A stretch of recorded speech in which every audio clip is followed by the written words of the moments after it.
Hey there, guys. All right, today we are back with Shea Films, and this time the second episode of Checkmate Lincolnites. Did Confederate soldiers fight for slavery? I can already feel the migraine starting. Oh no. Um, let's see how frustrated I get in this episode. Um, I'm not looking forward to it. I'm gonna say my answer here at the beginning. Yes, they did. Now, did the average Confederate soldier own a slave? No, I don't think so anyway. But did they still fight for slavery? Yes, because it is what essentially gave them power, right? They could still look at black people and be like, we're above you, right? You are property. You are not considered my equal. It's essentially the Confederate soldier's perspective here. And also the idea of that pursuit of one day being able to be a slave owner would have been in the minds of the Confederate soldiers as well. Now, of course, were there probably some, right? If we want to be very, if we want to add extreme nuance, were there some that were probably forced to fight that did not want to? Yes, probably. But were the amount there probably sizable enough to shift this question into, anything but a yes answer? No, I do not believe so. But that said, let's dive in. And I'm probably going to have to take like some ibuprofen after this for a headache. Hey, didn't I kill you in the last episode? No, sir, I do not believe so. I'm pretty sure I did. I'm pretty sure I shot you through the body until you were dead. Previously on Checkmate Lincolnites. No, that must have been some...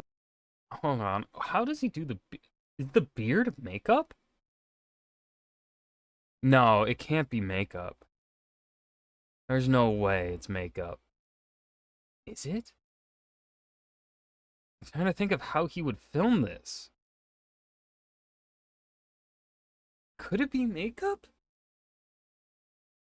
Like, or does he shave? Does he grow the beard out to record the Yankee, and then he shaved and recorded the Confederate soldier parts? Is that what he does? I'm trying to figure out the filmmaking now behind the scenes. Some other Confederate officer. Is that a blood-stained uniform lying at your feet?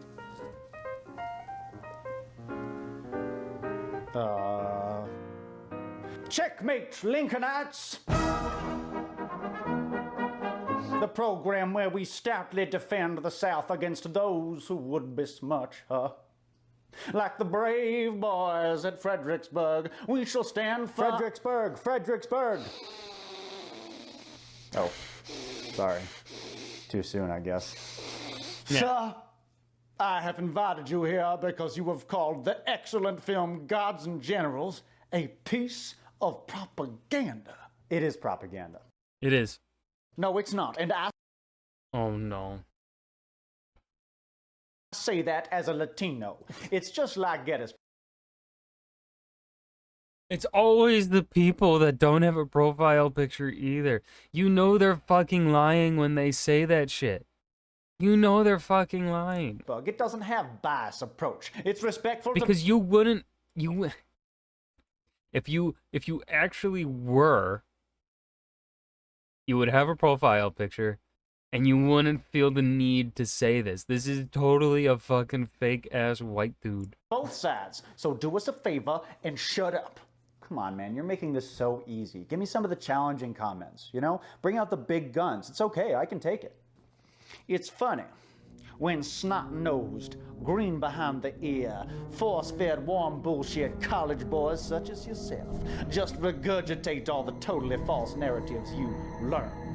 You, sir, are a syphilis-infested crotch goblin and deserve What the I've never heard that insult before. to be eaten alive by pygmy ants. God save the South! Man, you know what? That's actually completely true. Gods and Generals is a historically accurate film. You're just angry because it isn't a communist, leftist, anti-Southern propaganda film. You leftist scum try to rewrite history to fit into your anti-American narrative. Anti-American? It was the Confederates that broke apart from the Union. The Confederates are inherently anti-American. Oh, that says a lot about the perspective of conservatives. Oh. So criticizing the Confederacy is anti-American. I didn't know America was against was about, you know, it was against criticism. I didn't know to be American was to be against criticizing things. Well, actually, that kind of adds up. Isn't there like a law trying to be passed that you cannot criticize Israel? And if you do, you can get like in some serious trouble for it. God bless America. Yes. Okay, well, my question that I have for you, sir, is what planet are you living on? Gods and Generals isn't just historically inaccurate and horribly offensive, it also does a terrible job of simply representing humanity. Nobody could be that perfect and flawless and pious and awesome all of the time. You know what movie I want to see? I want to see a movie that has a scene where Stonewall Jackson sits on the toilet and takes a huge crap. That's humanity. How dare you speak of the general releasing his bowels? This perspective is so biased. Yes, slavery was in the mix, but South really complex. And not every Southern reb fought for slavery. Hell, even Confederate generals were against the practice. So do a big homeworks on it. That's a lie. Most Confederate generals absolutely approved of slavery, and your average Confederate soldier knowingly fought to preserve it. No, they didn't. Yes, they did. No, they didn't. Yes, they did. No, they did not. Yes, they did. No, they did not. Yes, they did. No, they did not. Yes, they No, did. they did Yes, not. they did. No, Yes, they they did did. not. Yes, They they did did. not. Yes, They they did did. not, sir. Yes, they No, did. no, Yes, they no. did. They Yes, they did did. not, Yes, they sir. did. They Yes, they did did. not, Yes, they sir. did. Yes, they No, did. no, Yes, they did. no, Yes, they did. no. Can't agree with YouTube video. I do wish, though, for that he would have brought up maybe some evidence to show, like, yes, they did, because, right, we can sit here and say, yes, they did.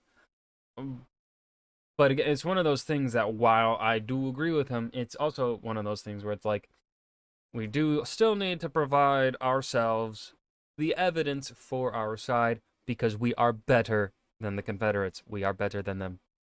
So let's destroy them with facts and knowledge. Was calling the South then all evil. I can't see why anyone would pick up a rifle to defend the high-class society ownership of slaves. That don't make no sense. The so-called lost cause agenda, however, does. That's just it. You can't comprehend, as a 21st century person, from your point of view, why someone would take up arms and knowingly defend slavery. Here's a great analogy that I've seen in regards to this. It is the working class man defending the institution of slavery is the same as the people on the internet defending millionaires making the CEOs making shit ton of money while paying their employees an unlivable wage. They are the same. They are the same. They are the same people. The same people that are on the internet saying that, like, CEOs deserve that pay and you deserve minimum wage and unlivable wage are the same people that would have supported and stood by the Confederacy and the institution of slavery. They are the same. They are not different in my eyes. And yet, that is exactly what Confederate soldiers did. To understand why, you've got to just let go of the benefit of hindsight for a second and look at the politics of the 1860s from the Southern point of view. I don't give a rat's ass about them rich Southern politicians whose aims were to preserve slavery. They should have been hanged. But the common soldier didn't give a shit about slaves or slavery. They were too poor. Yeah, here's the thing, and I know you're not going to want to hear this, but they did give a shit. Multiple books have been written about Okay, this here we go. He's bringing it out. topic. Yeah, Confederate soldiers went to war for a variety of reasons. Were they defending their homes and families from invasion? Yes. But they also believed that preserving slavery was in the Confederacy's best interest.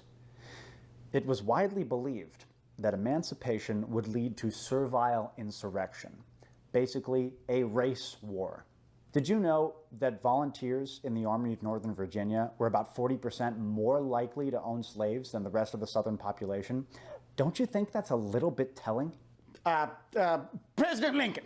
President Lincoln, in his first inaugural, by that time 8 states had seceded from the Union, and Lincoln had a promise for them. He said, I have no purpose, directly or indirectly, to interfere with the institution of slavery where it currently exists. We're not talking about President Lincoln. We're talking about your great-grandpappy, the average Confederate soldier.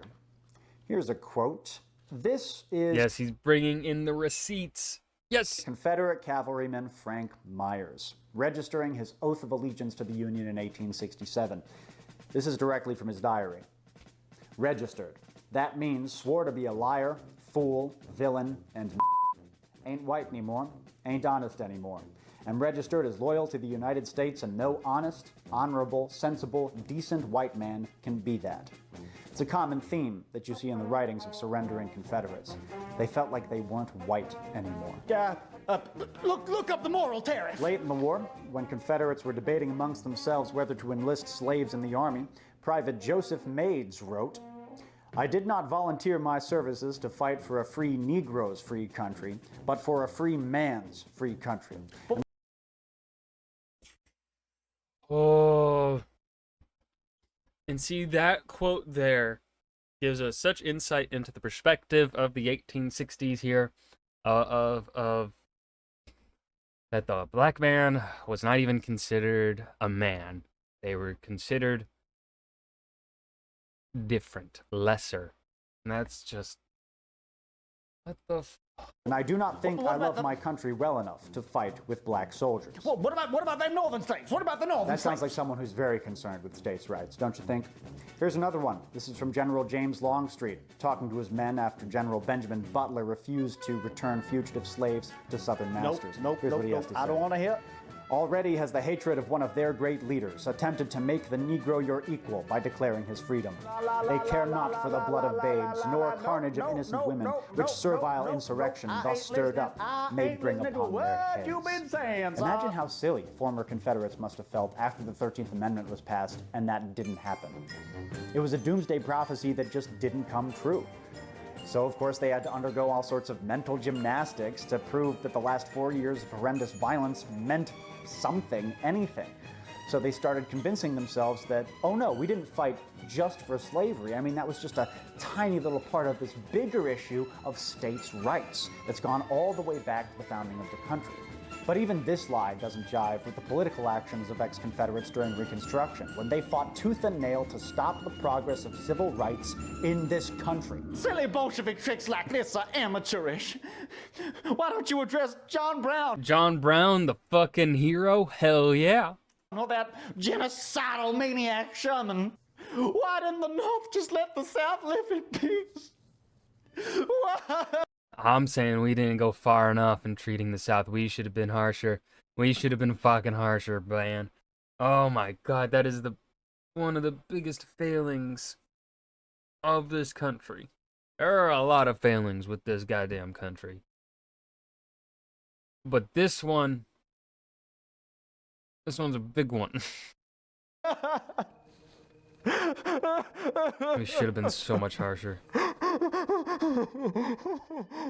Look, I know it's hard to hear that your great-grandpappy was all in for slave labor.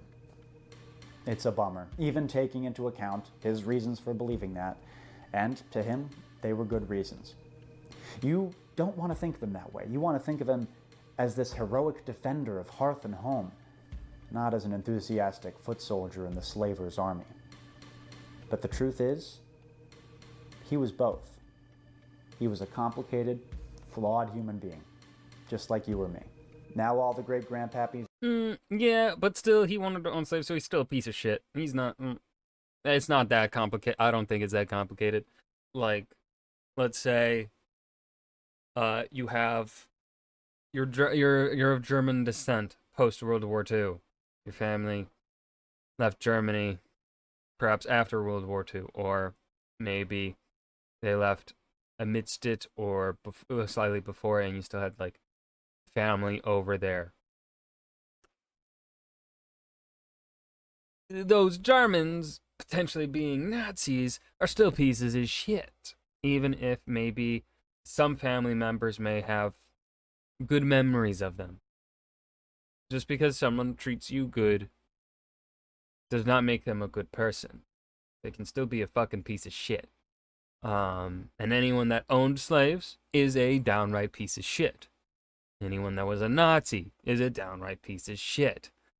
And stop this post-war fucking apologist or lost cause sort of bullshit. Get that out of here. Stop that. Are in the ground, and they've been moldering there for more than 100 years. If you could go back in time and meet them, their beliefs would have horrified you. These long-dead racists are not your friends. You have nothing in common with them. What they stood for was evil, and everybody seems to know it, but you.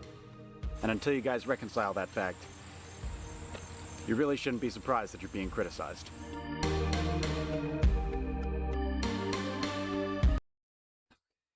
And that was, did Confederate soldiers fight for slavery? This was a short one. There wasn't really much to say here. It didn't seem like there was much really to go off of here, unlike the other episodes that we've watched thus far. But still good. I do like how he brings in the receipts. And I mocking Confederates is just a great pastime. So I hope you guys enjoyed as well. Remember to hit that like button and subscribe for more, and I will see you guys in the next video. Peace.